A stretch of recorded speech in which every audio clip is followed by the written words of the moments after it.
All right, everyone. Welcome. We're going to go ahead and get started. My name is Alexi. I'm here with June. We're going to be instructing you guys today. So basically, we're going to start off. We're just going to introduce what OCI is. We're going to do a little introduction. And then the way it's going to work is we're going to do a little bit of lecture. Then I'm going to have y'all do practice problems. I'll help you all with that. And then more lecture, more practice problems. And it's basically how it's going to go. If you have questions during the lecture, raise your hand. June will come help you. If you have questions, like when we're all doing like practice problems, either one of us will come help you. So let's get started. This right here is a link to our website. We're going to post slides there, practice problems. Basically, any material that you need will be right here on this website. Give y'all a chance to get that. And then the blue QR code, that's the group meet. That's where we like communicate stuff to you. We tell you when sessions are, if they're canceled, or if they're going to be at different times. So if you're not already in that, I highly recommend you join the group meet. All good? Also, our website is where we're going to post blank slides of what we're going to cover 30 minutes ahead of time so that you guys can maybe look at it. Yep. All right, so to introduce us, I'm Alexius June. We both took organic chemistry, both got A's in it. We felt like we knew the topics pretty well, but at one point we were in the same spot that you guys were. We were just starting out, we didn't know any of it, and we were definitely struggling at first. Like it's hard, but by coming here, y'all have taken the first step to success.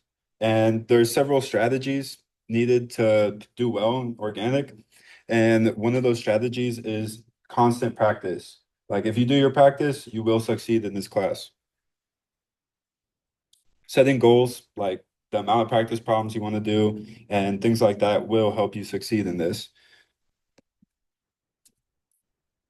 If you're just like cruising by in class, you probably won't do too well. You got to actually want to do well. You got to seek out opportunities, which y'all are obviously doing because y'all are here. Good job. And yeah, you got to really want it. So what we're offering is weekly sessions every week where we cover material that you guys are learning in class. We might even cover some future material that would like give y'all a sneak peek so y'all feel like even over prepared. And when y'all start learning in class, it might be a lot easier. We're also gonna offer exam review sessions. This is where we'll have like a summary of everything for the exam.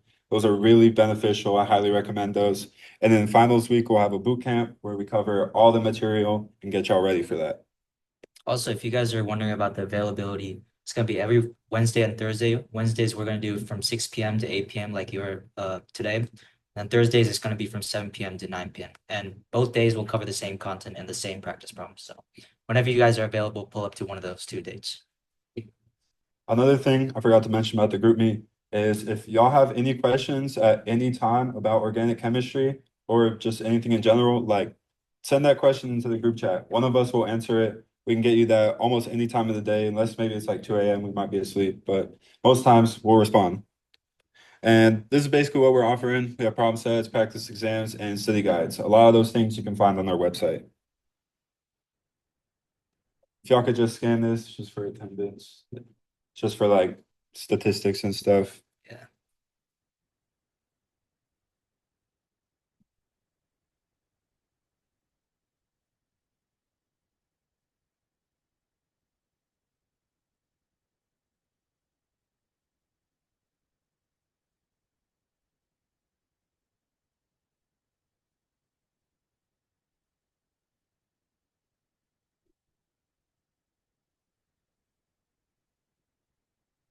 Good, good.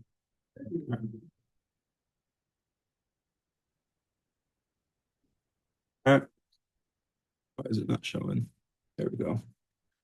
All right, so this is an overview of what we're going to cover today. We're going to start off with general chemistry, then we'll segue into molecular structures, then molecular geometry, hybridization, resonance, and functional groups. So let's get started with general chemistry review. So this was right here is atomic structure. Every atom has this number right here, and this is the atomic number. That's the amount of protons. And that's pretty important because the amount of protons is what determines an element. And protons are positively charged. They have a positive charge. And as you see in the periodic table, none of those have a charge.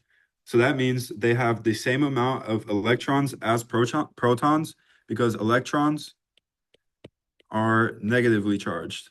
So if the protons equal the electrons, the molecule will not have a charge. The mass number is typically the number of protons plus the number of neutrons. Electrons weigh a very, very small amount and they're negligible. All right, going into atomic structure. So the rows are the shells. So we have one, two, three, four. So those are the shells. And then the orbitals right here are s orbitals.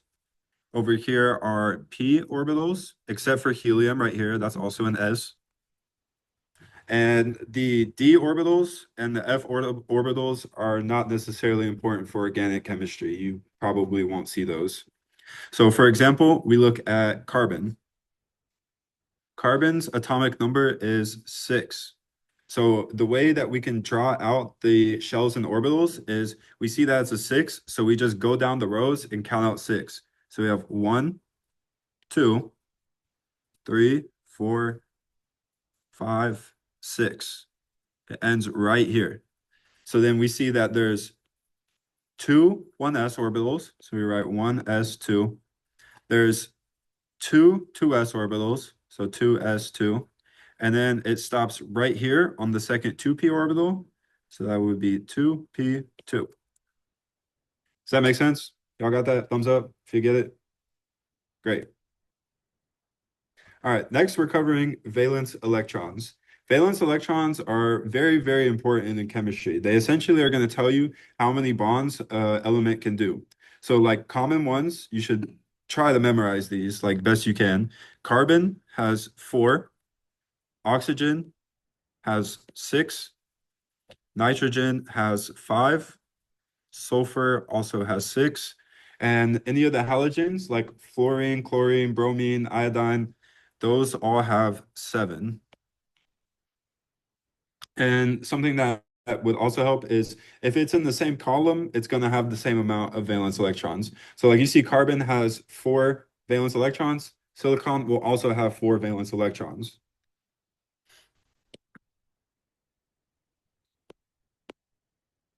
And these are important when finding out formal charge. Formal charge is the charge on a molecule. It's essentially very important because it'll tell you like what resonance can happen, and also it'll tell you if there are lone pairs or how many bonds are on a molecule. And formal charge is equal to the number of valence electrons minus the number of lone pairs minus the number of bonds. Another thing is when molecules are bonding, they typically want to have 8 electrons. Molecules will not usually have more than 8 electrons, except if there's like an exception like sulfur. Sometimes sulfur will have more. All right, so here we have some practice problems. I'm going to do these ones with you. I'm going to show you how it's done, and then there will be some more that you will do on your own. So starting off, we have oxygen right here. We know that oxygen has 6 valence electrons. And then we're going to subtract the amount of lone pairs. So there's 2, 4, 6 lone pairs. And then 1 bond. So minus 1. That's the formula that we previously saw. That's this formula. Thanks. That gives you minus 1. So the way we draw this is we'll write out the molecule, and then you can just put a minus. The 1 doesn't need to be drawn. And you don't need to include lone pairs on the molecule because that's like given by the formal charge. If you see oxygen with a minus, you're going to know it's going to have these lone pairs if you also see it as 1 bond. Next, we'll do the carbon. Carbon has 4 valence electrons. So now we're going to subtract the amount of lone pairs. There's 2 electrons in that lone pair, and then there's 3 bonds. We're going to subtract the 3. So 4 minus 2 minus 3, that is minus 1. And that is going to look like this.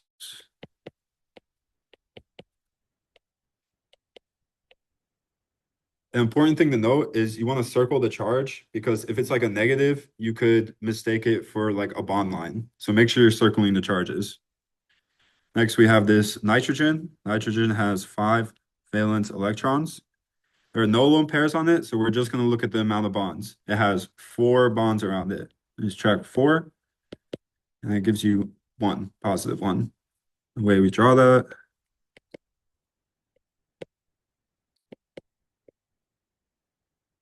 Just like that. Now, you could keep using this formula always, but there is another way to do it, and this is the way I prefer, and I assume June, you also, Yeah. June also does it like this. So there's some things you can memorize that oxygen is satisfied and neutral when it has 2 bonds and 2 lone pairs, just like that. See, it has no charge. And that's easy to remember because like this is water. Imagine water. Water doesn't have a charge, and it looks just like this. And if you're to take away one of these lone pairs and put a bond there, the oxygen just lost some electrons. It now has to share them with the hydrogen. So it has less electrons and it's less negative, making it positive, right? And like the inverse of that, if you were to take away one of these hydrogens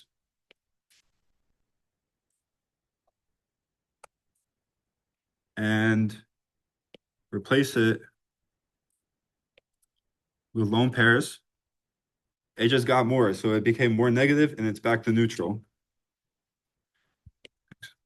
And if you're to take away another one, it's gaining electrons. So it becomes negative. That's what we just saw right here, right? Because normal water has no charge.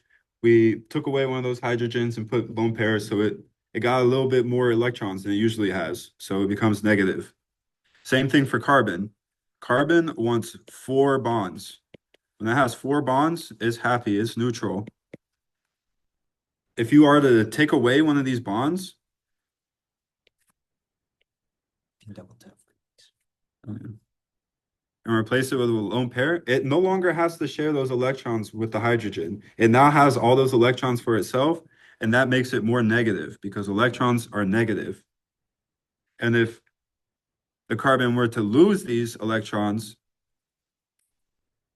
it becomes more positive, like that. Carbon is the only one that you'll really see do it like this, where you'll see it like with 3 bonds in either having electrons or not having electrons. So like imagine like if you memorize that carbon with 3 bonds and a lone pair is negative, and you memorize that carbon with 3 bonds and no lone pair is positive, that will have you pretty much set. And again, carbon is happiest with 4 bonds. And just to like repeat myself a little bit, taking away a bond and replacing it with a lone pair makes it more negative, and adding a bond and taking away a lone pair makes it more positive. Same thing with nitrogen here. Nitrogen is happiest with 3 bonds and 1 lone pair. That makes it neutral. It's happiest like that. So just like I just said, if you were to take away this lone pair right here and replace it with a bond, it's going to make it more positive like this. Does that make sense? Is anything confusing? No questions? You got some As I answered. keys. You just went over this. Feeling good to go on? Or work through it together at least? Okay, so for the first one, in the last practice problems we did, we used the number of bonds that we had and the number of lone pairs that we had to figure out what our formal charge is. Here, we're gonna kind of flip that on its head, and we're going to use the number of bonds we have and our formal charge to then figure out how many lone pairs we need. So it's kind of the same idea, but you're just like looking at it from a different angle, sort of. So we're gonna start with this first molecule over here. We've got SCN. And so if we're looking at our S, we have no current charge right here, right? And right now we have 2 electrons that we can count to our S that are coming from the sigma bond and the pi bond here, right? So if we normally want to have 6 and we have 2 right now, how many lone pairs do we need to get the right amount? Yep, 2 lone pairs, which means 4 electrons. Well, okay, so now our sulfur is good. Now, if we look at our carbon wants to have 4 electrons around it, right? And right now we have 1, 2, 3, 4, 1 from each of our bonds. So that one's good, doesn't need anything else. And then we're gonna look at our nitrogen. So how many electrons does nitrogen want to have? 5, good. And right now we have 2, and it's showing that we have a -1 charge. So if it normally wants to have 5, and we have a -1 charge, that means that we need 6 total electrons around it. So if we already have 2 that are coming from these bonds, how many lone pairs do we need? 2.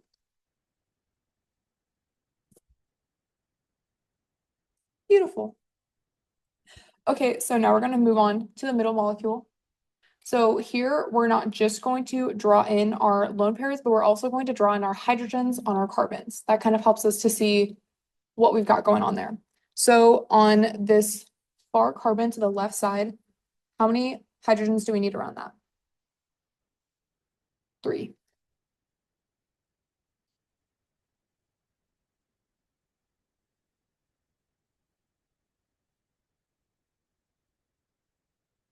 Right, so we've got our 3 in there. I drew it with some geometry. You really don't need to though, because they're all the same group, but you know, can't hurt to see it. So then in our middle carbon, how many hydrogens do we need there? 2. Beautiful. I'm again gonna draw it with some geometry. You don't need to, they're the same thing, but it's okay. So now if we look at our carbonyl carbon, does that need anything or is it good? Good. Beautiful. Okay, and then we're gonna go to our little carbonyl oxygen up here at the top. What about that one? We have a +1 charge, so how many electrons do we need to have around it? How many total electrons? 5, yeah. So normally we want 6, we have a +1 charge, that means we need 5 electrons. Right now, we have 3 electrons that are contributing, 2 coming from the bonds to the carbon, and then 1 that's coming from our bond to our hydrogen. So then how many lone pairs do we need to get to 5 electrons? 1. Yep, 1 lone pair. Beautiful. Okay, and then on our final molecule over here to the right, our CH3 group. Do we need to add anything to our carbon? Is it happy?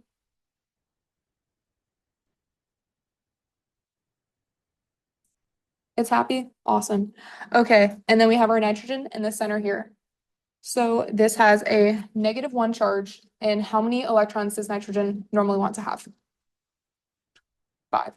So if it normally wants to have 5 and we have a -1 charge, that means that we have 6 electrons that are around it. Right now, there are 2 that are contributing from this bond. So how many more do we need?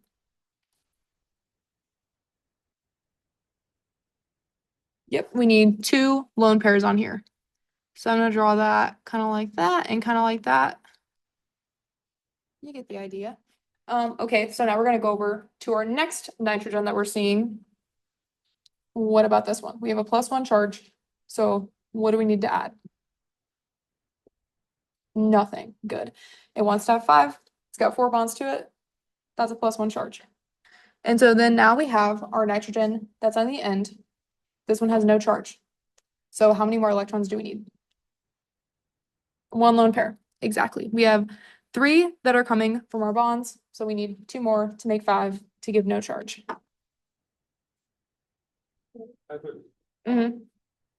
Yes. Okay, so on that middle one. Oh, I actually forgot the last oxygen. My bad. Okay. But what was your question? Was that it? Oh, yeah. We put 2 lone pairs and, yeah. Sounds good to me. Yeah, our oxygen wants to have 6 electrons around it because it's in our 6th group, right? And right now we have 2 that are coming from these single bonds. So we're just gonna add 2 more little lone pairs on there. Oh my gosh. Okay, we're getting it, guys. Okay, cool beans. So I'm gonna start with our individual formal charges on each of our atoms. So I'm gonna start with our sulfur bearing molecule over here to the far left.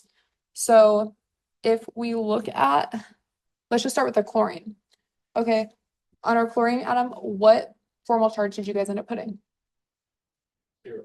0. Awesome. Yeah, for that one, chlorine wants 7, it has 7, we're good. What about our oxygens? Same thing. Also 0. Okay, what about our carbon? Also 0. And then our center sulfur. Also, Yep. So I'm gonna do a bracket notation on this to show our like overall charges. And for this one, if all of them are 0, then they add up to 0. Good and easy. Okay, now let's move to this center one with the nitrogen in the middle. What about our oxygen to the far left, our alcohol? What's our charge there? 0. 0, correct. Okay, what about our oxygen that's on the bottom that has our double bond? Also 0. Okay, now what about our oxygen that's to the far left? That we have our three lone pairs on. -1. Alrighty, and then how about our center nitrogen? +1. Oh no. Okay, we're back. Okay, so if we've got 0, 0, +1 and -1 as our charges, what's our overall charge in the molecule? 0. Okay, now our one with the bromine. Okay, our 2 carbons, what do we expect our charges to be there? Should be 0. I think we can probably assume that both of these each have 2 hydrogens that are coming off of them. So in that case, that would give us a 0 charge on both of these. And then how about our bromine? Plus, oh wait. +1, exactly. So yeah, bromine wants to have 7 electrons around it, but we only have 6 here. So we've got a +1 charge on our bromine. Okay, so then what is our overall charge in the molecule? +1, correct. And I believe normally when we're doing like bracket notation or we're showing overall charges, normally we do 1 plus and then +1 for formal charges. Okay, so our molecule with nitrogen here on the bottom. What about our carbons?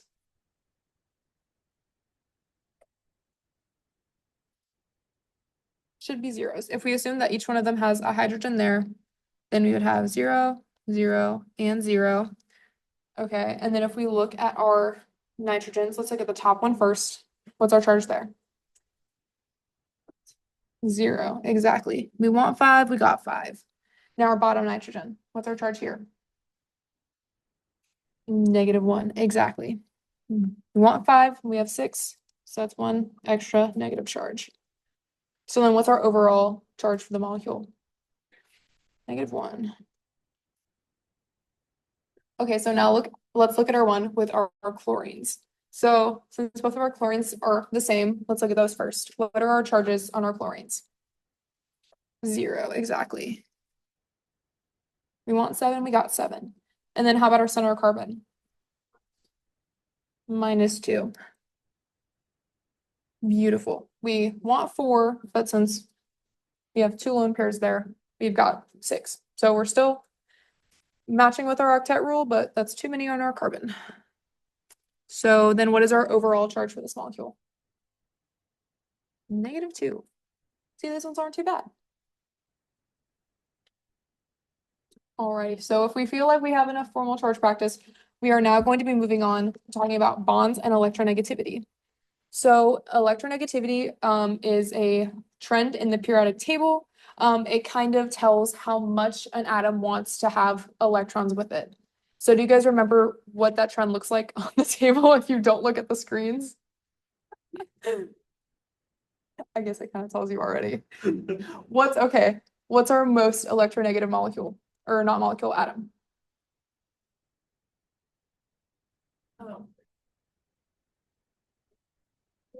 Fluorine, yep. So yeah, if you've ever got fluorine with anything, fluorine's hogging all our electrons. So now let's talk about hogging electrons. Covalent bonds are when they're bonds when you have electrons that are shared either evenly or unevenly between two molecules or two atoms, but they're still kind of claimed by both of those atoms.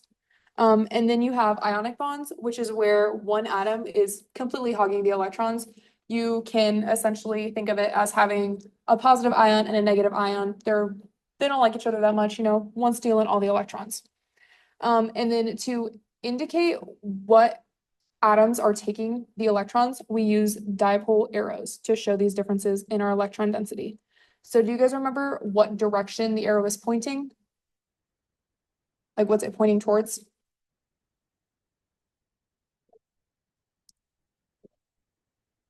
Yep, so the head of your arrow is always going to be pointing towards the atom that is more electronegative. So that's showing the direction that your electrons are going. And if we look over on the far right side here, we have two molecules here. They have all the same atoms, so we might think that they would have the same overall dipole moment. But if we look at this top one here, cis-1,2 dichloroethane, both of our chlorines are facing downwards, right? So if we draw our dipole moments in each of these, going from the carbon to our fluorine, we've got an overall downward dipole moment. And since nothing is canceling this out, we have an overall dipole moment in the molecule. But if we look at trans 1,2 dichloroethane on the bottom, we have going up and to the right, we have chlorine, right? So our electrons are traveling up towards that chlorine. And then down and to the left, we also have them traveling towards that chlorine. So if we have our electrons being pulled into two different areas that are directly across from each other, what does that mean for our overall dipole moment? They cancel out. So there's no net dipole moment. And I fear I skipped over as I was talking about our covalent bonds, which is pretty important, which type are which. So to identify the different types of covalent bonds, we have pure covalent and then we have polar covalent. And in pure covalent, you're going to have an electronegativity difference of less than 0.4. And if you guys are like, what does that number mean? There are tables you can look up online that have electronegativity values for each atom in the periodic table. And so you can compare those numbers. But if the difference between those numbers is less than 0.4, it's a purely covalent bond and we treat it as such. But if that number is between 0.4 and 1.8, then we consider that a polar covalent molecule or polar covalent bond. So that means that one atom in that bond is kind of taking more of the electrons, right? And then we have ionic, which has a difference of greater than 1.8. So that means that there's not only some electron density on one side, it's pretty much all of the electron density to one side. Does that make sense? Okay. So now for some practice with these, you guys can draw out your dipole arrows and then the overall dipole moment for the molecule. These ones are kind of a little tricky. If we're looking at boron and hydrogen, which one of these do we think is more electronegative? Boron? If you look it up, hydrogen is actually slightly more electronegative. You kind of wouldn't expect it. But the difference between them is very slight. Like it's only it's not much. I think it's a difference of like 0.2 in their electronegativity values. So overall, that's not really enough to constitute a polar covalent bond. So with that one, we could probably actually just leave no dipole arrows, right? So our overall molecule would be non-polar. Yeah, the dipole moment is very small, then it's negligible, even though it's pointing dipole. Yeah.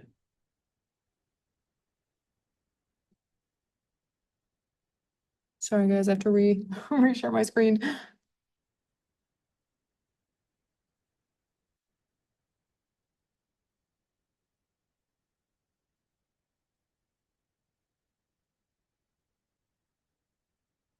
Okay, so overall, not really a polar molecule at all.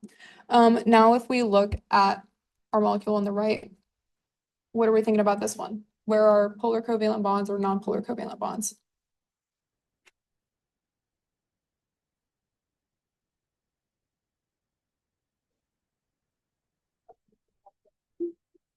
Fluorine has similar electronegativity near each other.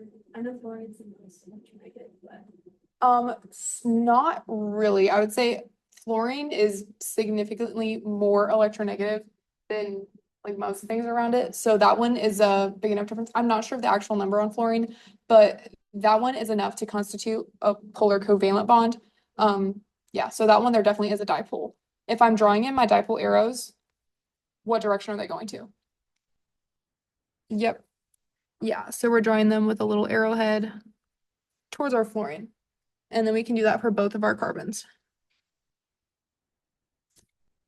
Okay, and then if we're looking at our carbon to hydrogen bonds, what about those ones?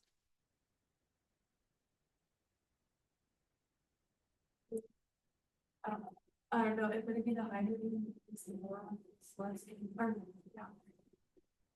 I believe so. These ones are also two that technically they're not the exact same electronegativities, but in organic chemistry, we just consider them to be close enough that that's a non-polar bond. So we don't really consider it to be pulling electrons in one direction or another, even though there slightly is some pull one way versus the other. It's not really enough for us to consider or worry about. Otherwise, we've got everything is polar and that just makes life really hard. So we will just ignore those. They're close enough that they're basically they're not polar. So then if we have them as shown, these are our dipole arrows. What's our overall net dipole moment? There's less non-polar. So, okay, let's think about what directions our arrows are going in, right? So we said that our carbon to hydrogen bonds we're not going to consider because that's non-polar. So now we're going to look at our polar bonds, which are carbon to fluorine. Okay, what way are our dipole arrows pointing? Opposite directions. So that's going to cancel out. So then we have no overall net dipole moment, right? So as a whole molecule, it's non-polar, but our individual bonds are polar. Does that make sense? Okay. So next we're going to get into drawing some molecular structures. So let's start with some Lewis structures and element trends. Lewis structures show all of our atoms, all of our bonds, lone pairs, formal charges, and everything in a molecule. They tend to look like a lot. Within Lewis structures, our hydrogens usually only form one bond and they do not have lone pairs. Like we talked about earlier, they only have a capacity to have 2 electrons in their valence shell, so we can't really overfill that. And then our carbons tend to only form 4 bonds and have 0 lone pairs most of the time if they have no charges. Nitrogens will usually form 3 bonds and they typically have 1 pair. That also gives us our nice, easy 0 formal charge. Oxygen and sulfur tend to form 2 bonds and they usually have 2 lone pairs. This can differ, but typically that's what you'll see. And then halogens,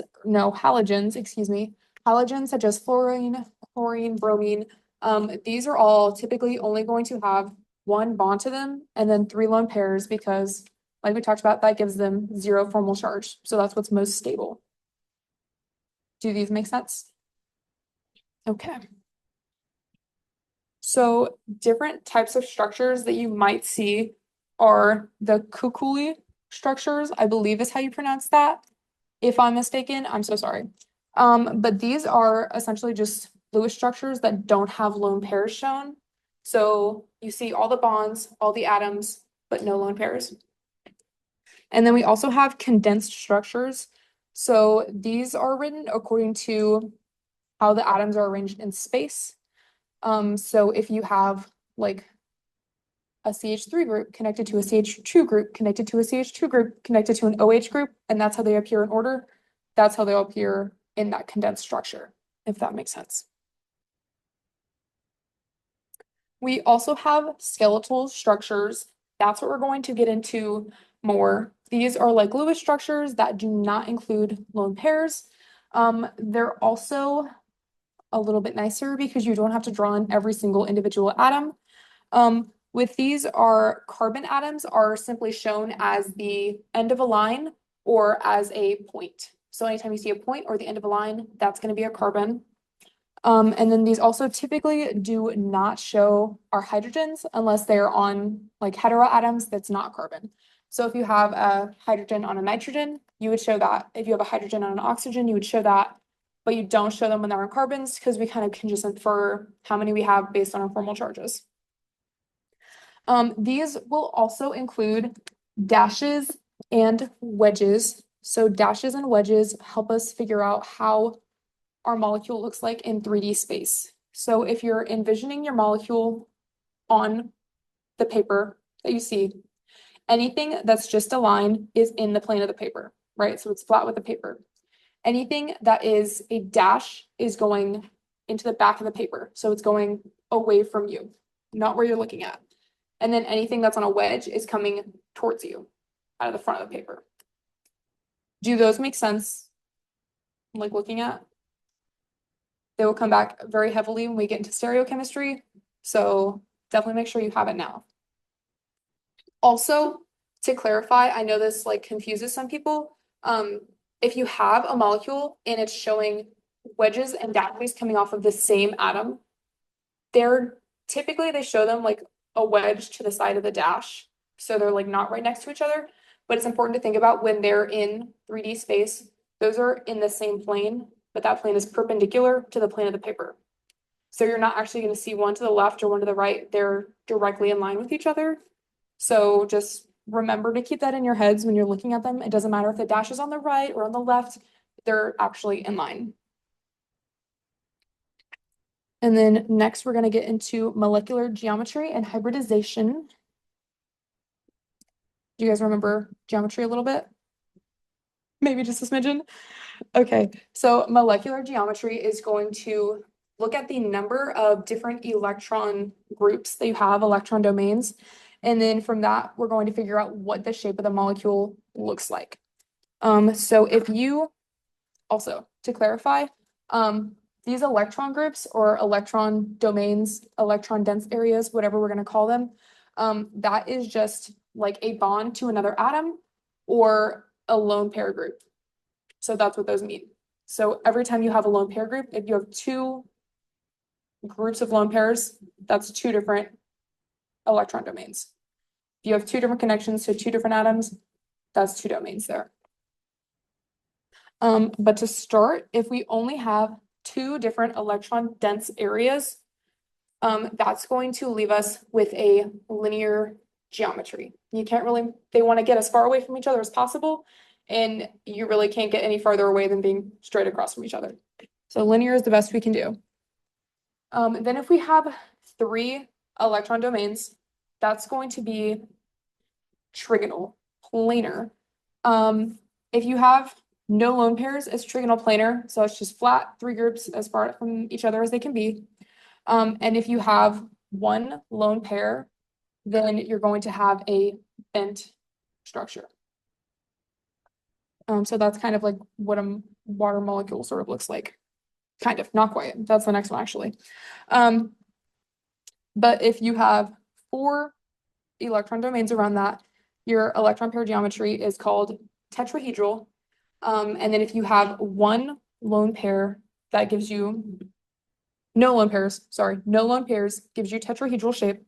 If you have one lone pair, that's going to be trigonal pyramidal. So if you're drawing it out in molecular geometry, you don't show that lone pair, and then your other three groups are pointed downwards. And then if you have two lone pairs, that's when you get also event geometry, but that's the one that's like a water molecule. Do those make sense? Okay. So now we're going to identify what the molecular geometries on each of these are. So we'll start with our good old CH4. What do we think is our geometry here? Tetrahedral, exactly. We have 4 electron domains for each of our hydrogens, right? And then we have no lone pairs, right? So that leaves us with tetrahedral.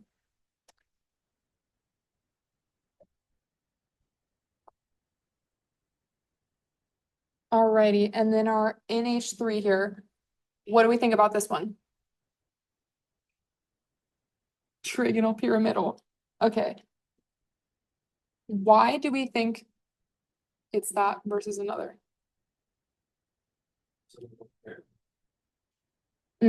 Yes, so one thing to consider about this one is there's not just 3 electron domains around it. It looks like it right now, but if we look at our nitrogen, it has no formal charge around it. So that means that we have to have a lone pair because it wants 5 electrons, and right now we only got 3.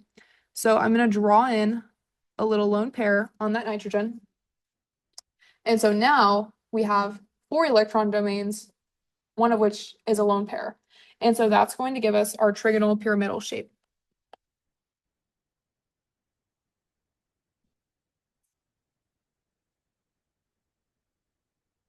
Alrighty, what about our water molecule?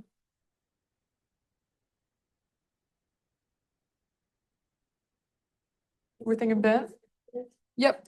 So this one, we also need to look at how many electron domains we're gonna have. So right now, it just looks like there's 2, but we have no formal charge on the oxygen. So definitely not just 2 electron domains. That means that we need to have 2 sets of lone pairs as well to give us a total of 6 electrons around our oxygen. So if we do that, now we see that we have 4 electron domains, 2 of which are lone pairs, and that's going to give us our bent shape.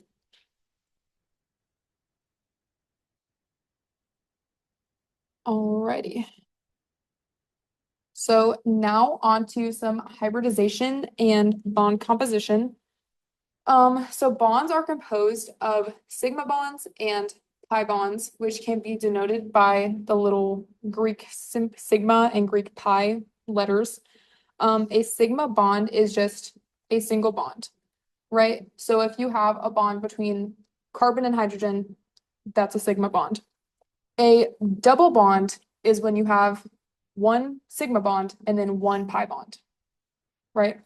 So that would be something like when you have a carbonyl, for instance. If you have a carbon that has 2 bonds to an oxygen, that is then going to be a double bond. One of those is the sigma bond, one of those is our pi bond. And then if we have a triple bond, that's going to be, again, 1 sigma bond and then 2 pi bonds, right? So that would be something like if we have an alkyne, which is when we have a carbon that is triple bonded to another carbon. One of those bonds is a sigma, the other 2 are then pi bonds. If you guys want to do a little more research into it, we're not going to get too much more into it because we don't really need to cover too much of it for orgo.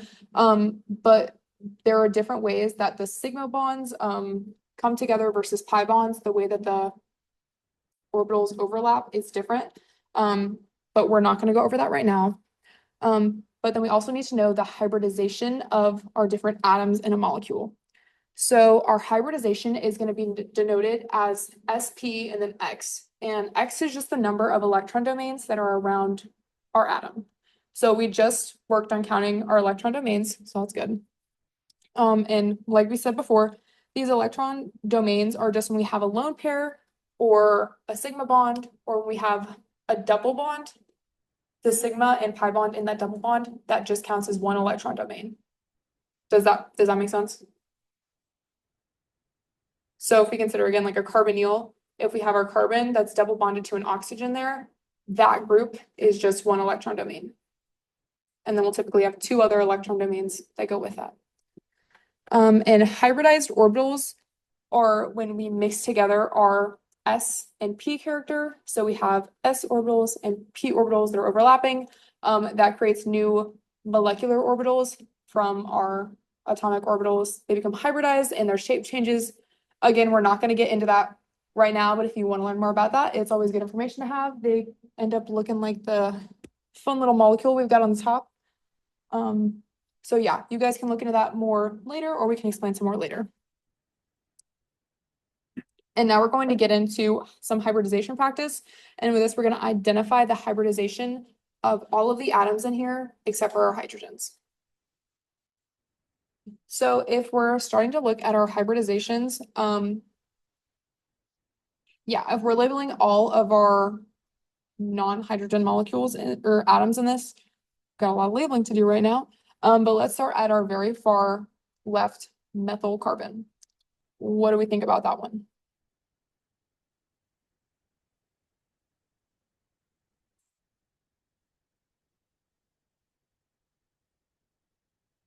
It's connected to the three hydrogens and then. Yes, so that one is sp3 because we have our carbon connected to another carbon, and even though we can't see it, there's no charge there, so we know that we need to have 3 other groups connected. So those are all hydrogens. So since there's 4 different bonds there, we have 4 electron domains, and that means we have sp3.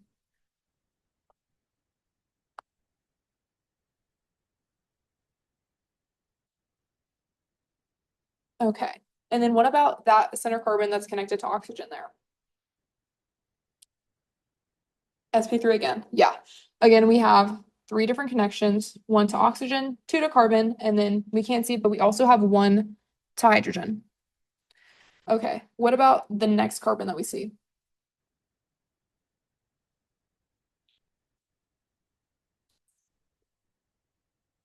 Also sp3.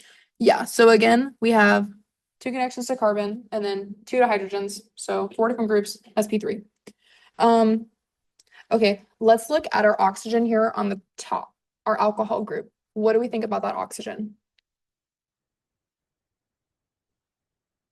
I'm hearing sp2, I'm hearing sp3. Okay, let's look at the electron groups that we have on here, right? So we have 2 connections right here, to 1 to our carbon and 1 to our hydrogen, right? What else would we have on this oxygen? 2 lone pairs. Okay, so if we have 2 lone pairs, and then we have a bond to our oxygen and a bond to our carbon, how many do 4, exactly. And so what are we thinking? What does that mean for this one? Also sp3.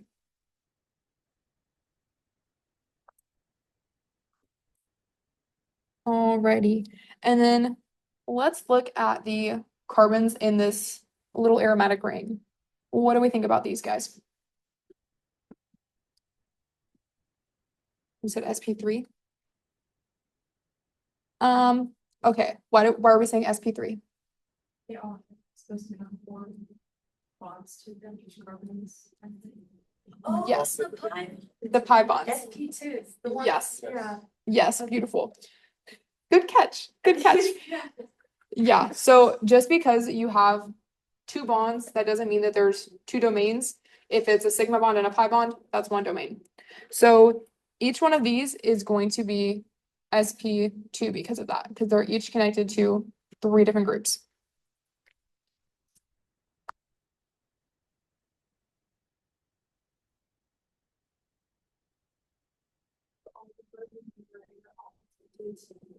Yes. I'm just gonna, this is so many arrows. Okay, you guys get the idea. I think she looks cute. Okay, let's go down from the aromatic ring. The next carbon that's down. What about this one? sp3, exactly. We have 2 connections to carbon, 2 to hydrogen. She's sp3.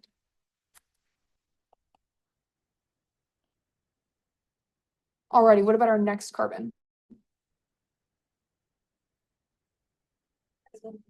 sp? Why are we saying sp? It's the purple bond with the alpha one. I like it, I like it. Exactly, so we only have 2 different domains, so that's gonna be sp. What about our carbon on the end? Also sp. Yeah, so this time it's not 2 connections to carbon, but same amount of groups, same thing. Alrighty, and then if we scooch up to the top of the molecule, let's look at this carbonyl molecule right here. What are we saying at that one? They're carbonyl carbon, sorry. sp2, exactly. We have 3 different groups around it, so that's sp2. What about this oxygen on the top? Also sp2. And why are we saying sp2? Exactly. So to have no charge, we need to have 2 more lone pairs. That gives us 3 different groups, sp2. what about our nitrogen here?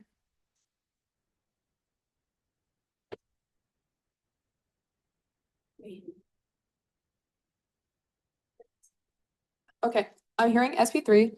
I'm liking how we're thinking to start. Okay, so if we're looking at our nitrogen, right now we have 3 bonds to it and we have no formal charge, so that means that we need 1 lone pair, right? So that makes 4 different electron groups there, right? So automatically we're assuming, okay, that's sp3. But here's where it gets tricky. I know, guys. There are 2 types of lone pairs, we'll say. Lone pairs can either be localized to a specific spot, they have to stay there, or they can be delocalized and move around. So if we remember talking about resonance a little bit, we're going to get more into that in a second. If it can participate in resonance, that means it's going to be sp2, right? So that means it's delocalized and it's moving around. So this lone pair group right here is right next to a pi bond. So that means that it is able to move. And I won't say more than that, but that means it's sp2. Does that make sense? Beautiful. And now to Pone. You want to go over functionality first or resonance? Because I think, Resonance, because we just did that. uh, And then we can end on little functional groups because that doesn't have that much to say. yeah. Important. All right, so let's talk about resonance. So resonance means delocalization of electron. So even though if you have electrons in the atoms or the molecule, they have the ability to move around. Sometimes they will be localized, sometimes they will be delocalized. So delocalized electrons can participate in resonance. So there are 4 rules for drawing resonance structure, and I will talk about that 4 rules. So whenever you draw resonance structure, I'll show you some general rules. The first one is called elliptic lone pair. Elliptic lone pair means you have a lone pair and then there will be a negative charge, and then there will be a single bond, and then there is a pi bond. And then when we draw resonance, the electrons will go into single bond, and then the double bond will go into a carbon atom. And as a result, you will get a structure like this. So the lone pair became a pi bond, and then the double bond became a lone pair. That's the first rule. That's called elliptic lone pair. And then the second one is called lone pair next to carbocation. So you have a lone pair, and then instead you have a carbocation. So for that, you draw a arrow from the lone pair. It forms a pi bond, and it will give you a positive charge here. Oh, sorry, we have to draw oxygen here. How do we erase that?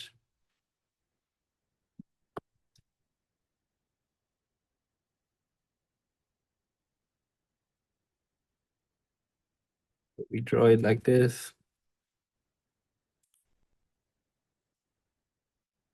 That's called lone pair next to a carbocation.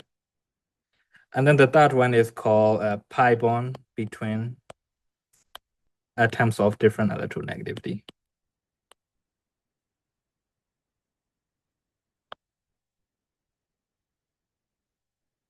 Let's think about the pi bond between carbon and oxygen.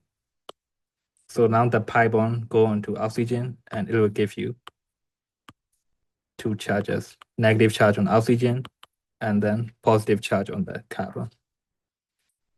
So here you have a C double bonds O, and the molecule is neutral, right? So whenever you start with a neutral molecule, you should end up in a resonance structure that is equal to the original structure. So when you think about that resonance, you have -1 and +1, right? So they cancel out each other and you will get 0. So that's neutral. And when you look at number 2, you start with +1 charge, right? And then you end up with a +1 charge. So the charge must be always the same in drawing resonance structure. So that's the 3 rules we need to know, and the 4 is just aromatic ring.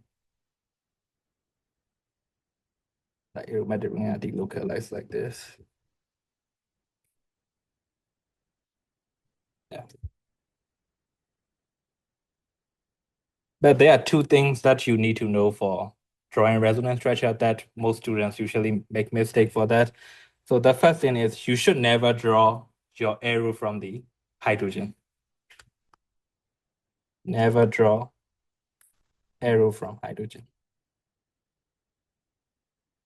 And the second one is never draw arrow from the carbocation.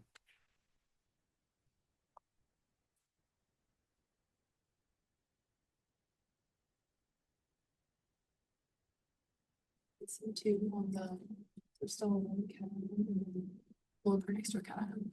For which one? Over here, you still are missing, a little cation. Hmm. And then. Yeah, one for extra cation. Also, so I think we still need to talk about allylic. You mean allylic cation? Yeah, Okay. yeah, that one and then one for cation. Okay. So there is also one additional resonance structure called allylic cation. Instead of a lone pair, you have a pi bond, and then you have a positive charge. Are you drawing arrow from the pi bond or the positive charge? What do you think? Do we draw arrow from the positive charge or pi bond? Only from pi bond, right? So we move this pi bond to here, and as a result, we get like this, and there will be a positive charge on the leaving carbon atom. All right. So just make sure you never draw arrow from the hydrogen. You should never draw arrow from the carbocation. You should draw your arrow only from the lone pair or the pi bond or some type of negative charge. So here you will see pi electrons and lone pairs can shift position through overlapping p orbital. And also they also say resonance doesn't break or form sigma bond. So that's the thing that I already talked about. So now I'll explain to you about this structure. So here, whenever you draw resonance structure, it's always a good idea to start with a negative charge. So when you draw this purple arrow, it's called allylic lone pair, right? We have a lone pair, and then that lone pair goes through this single bond, and it becomes a double one here, right? I think this structure, I think they combine all the arrows, so it's a little bit confusing. Yeah. So I'll give you another example.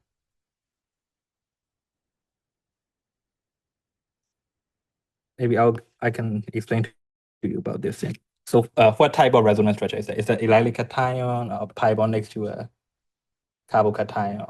What do you think? Are we drawing arrow from the positive charge? We should never draw arrow from the positive charge. We always draw arrow from the pi bond, right? So we move pi bond like this. And then you form a positive charge here. Can we draw one more resonance structure from that? Yeah. We can draw that. So what is that? You can move this pi bond here. Positive charge. Right. But you will probably notice that this structure is equal to the original structure, right? So I will say the most significant are these just two resonance structure. How about you practice this structure and I'll give you the so. Let's talk about the resonance. So I think for this structure, we can probably do pi bond between atoms of different electronegativity, right? So we can probably play with the double bond between carbon and oxygen. So all right, let's start. Okay. So now we draw the arrow like this. And then there will be a negative charge on oxygen. You have a positive charge on the carbon, like this, like this. And then from that resonance structure, what can we draw again?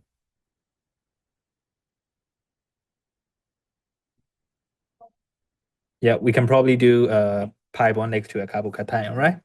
So I will say draw one arrow at a time. If you combine all the arrow, there will be a higher chance of getting wrong. So please don't do that. O minus, you move the pi bond like this, and then there will be a positive charge on here.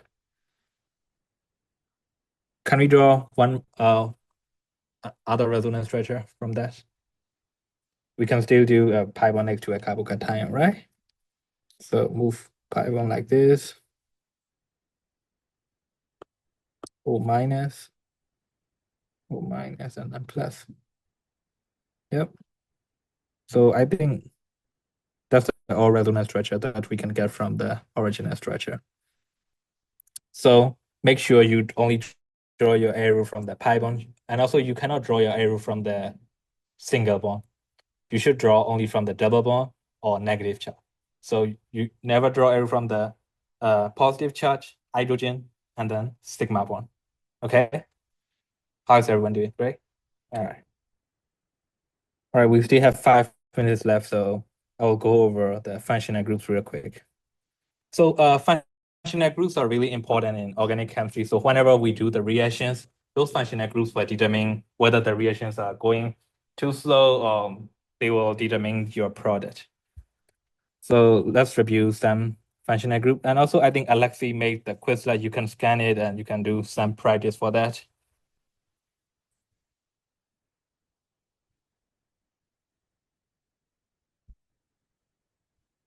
So let's think about the first one. Whenever you have an alkyl group attached to a halogen, chlorine, bromine, and iodine, that's called alkyl halide.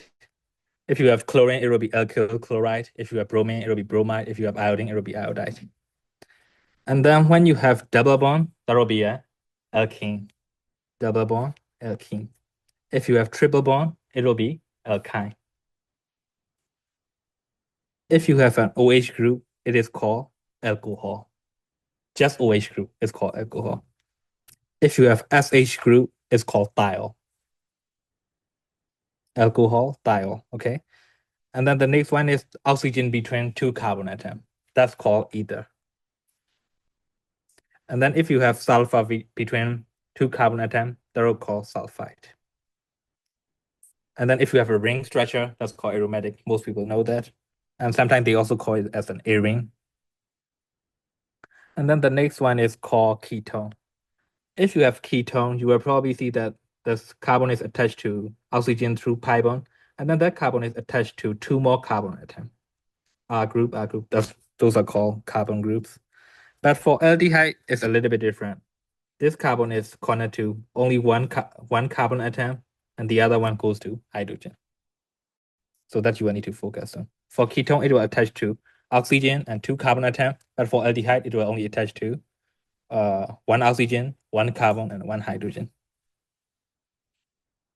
So if you have a C double bond O together with an OH, you will probably call it carboxylic acid. It's not ketone or alcohol. Whenever you have C double bond O together with OH, they should be attached like this, so it should be a carboxylic acid. And then the next one is called ethyl halide. So I don't want you to confuse between alkyl halide and ethyl halide, because for ethyl halide, you have a C double bond O, but for alkyl halide, you don't even have a C double bond O. And then the next one is called anhydride. So for anhydride, you have two C double bond O and the oxygen between those bonds. For ester, you have one C double bonded to O and C single bonded to O. That's called ester. And then the next one is called amide.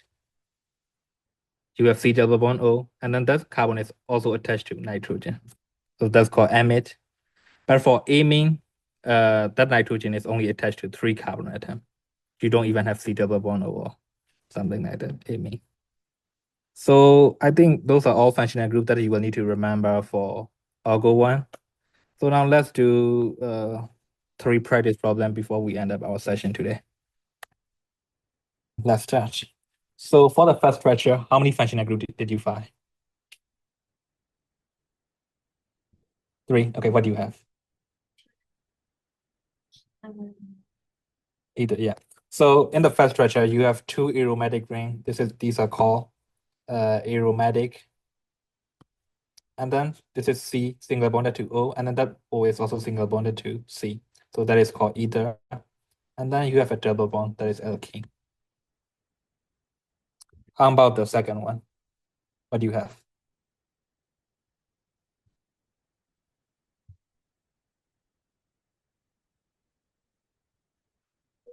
Yep, we have thiol group. It is SH, right? SH is called thiol. And then this is alkene, like I said. What is this? It's a ketone.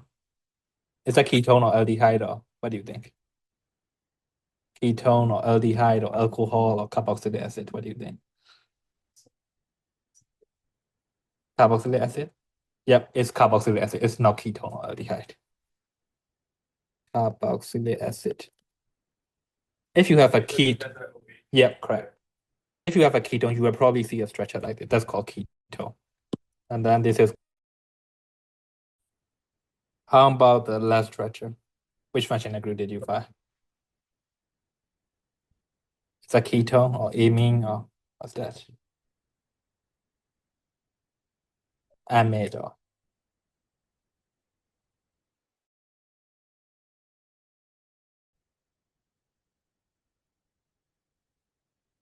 So whenever you have C double bonded to O, and then together with NH2, that's called NH2 without C double bonded to O, that's called amine. So that's the difference between amide and amine, and most students got confused between amide and amine. So just make sure you can distinguish between amide and amine, ketone, aldehyde, alcohol, and then carboxylic acid.